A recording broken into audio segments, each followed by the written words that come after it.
Salut les tarologues et bienvenue sur cette nouvelle vidéo. Aujourd'hui nous allons voir notre dernière carte, notre dernier arcane majeur, la carte du mât. Alors j'ai décidé, en fait sans le décider, de la présenter en dernier, j'aurais très bien pu la présenter en premier. Mais bon voilà, elle est passée en dernier donc tant pis, c'est comme ça, même si je la présente souvent en premier. Alors petite note intéressante, on voit qu'elle a un cartouche mais elle n'a pas de numéro. En fait, elle avait un numéro, mais c'est un numéro qui a été perdu, mais elle a bel et bien un numéro. Je vais faire un peu de mystère. Venez en cours avec moi, on en parle pendant les cours. On se vend un petit peu, on vend le produit. Ok, alors la carte du mât. La carte du mât, en positif dans son vécu, va nous parler alors en positif comme en négatif, hein, bien entendu, va nous parler d'avoir un projet, en fait, d'avoir une idée en tête, d'avoir aussi une forme d'envie, ce qu'on retrouve un peu chez le battleur. Dans le positif, la personne va être motivée par son projet, elle va avoir envie de se réaliser, elle y croit. Elle va vraiment se donner à fond pour son projet parce qu'elle est persuadée que c'est bon pour elle. Alors peut-être un petit peu aussi d'utopie, hein. Il y a un peu de tête dans les nuages aussi de temps en temps, mais il y a vraiment de la bonne volonté. On a vraiment envie d'y aller. Et du coup, dans l'action, dans ce qui va se faire, c'est quelqu'un qui va foncer. C'est quelqu'un qui va se donner les moyens. Ce qui manque un petit peu au battleur. Le battleur ne fonce pas vraiment, en fait, il tente, il expérimente. Là, le mât va vraiment foncer, il va se donner les moyens, il n'aura pas peur, il ne va pas hésiter à franchir les frontières, à explorer l'inconnu, il va vraiment se lancer dans des choses qu'il ne connaît pas, dans des endroits qu'il ne connaît pas, il y va vraiment, il y va au culot, il fonce, il n'a pas peur, il se lance. En négatif, on a souvent cette idée aussi de projet qui ressort, sauf que là, en fait, on va parler des gens qui, dans leur vécu, sont bornés, sont têtus, qui sont entêtés, ils n'en font qu'à leur tête.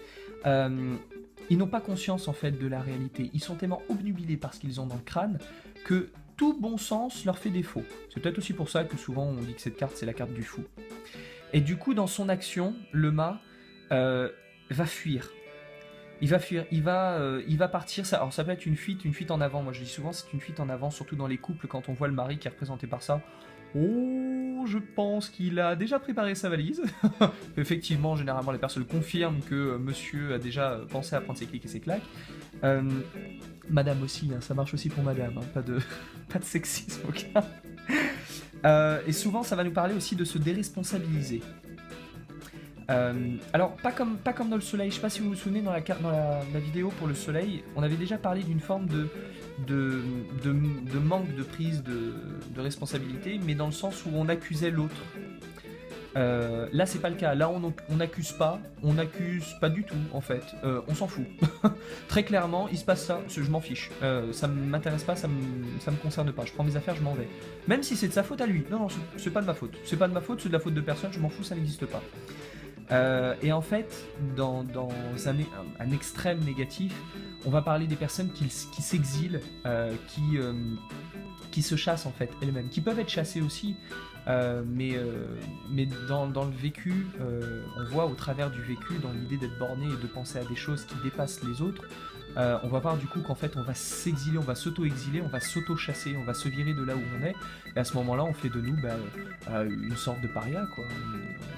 On est rejeté de la société, on est marginal, et on ne trouve plus notre place. On ne trouve plus notre place puisque les autres ne peuvent pas nous comprendre et on ne se sent pas. Je ne sais pas si vous vous souvenez dans la carte du monde, le moment où on trouve notre place, c'est on trouve notre utilité et on voit l'impact que l'on a sur les autres, on voit l'impact que les autres ont sur nous.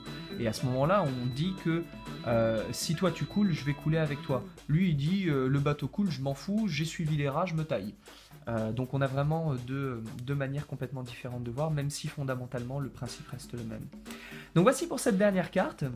On a achevé nos arcanes majeures, il y aurait encore tellement à faire. On a les 16 honneurs et les 40 mineurs. Je suis franchement pas sûr de les faire.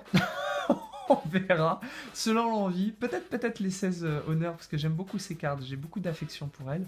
Donc on verra, je verrai bien en fonction de mon programme, de mon planning. En tout cas voilà, toujours est-il que j'espère que ça vous a apporté quelques petites informations sur le sens des cartes, du moins le sens que je leur donne. Bien entendu, là, ce n'est que une signification, enfin, c'est 4 significations parmi des centaines. Il y en a beaucoup d'autres. Mais voilà, c'est histoire de trouver un petit peu le tronc commun, le noyau pour chacune de ces cartes. Quant à nous, eh bien, je vous donne rendez-vous très prochainement pour d'autres vidéos. Beaucoup de sujets sont encore abordés et seront encore abordés. Et puis d'ici là, comme d'habitude, prenez soin de vous.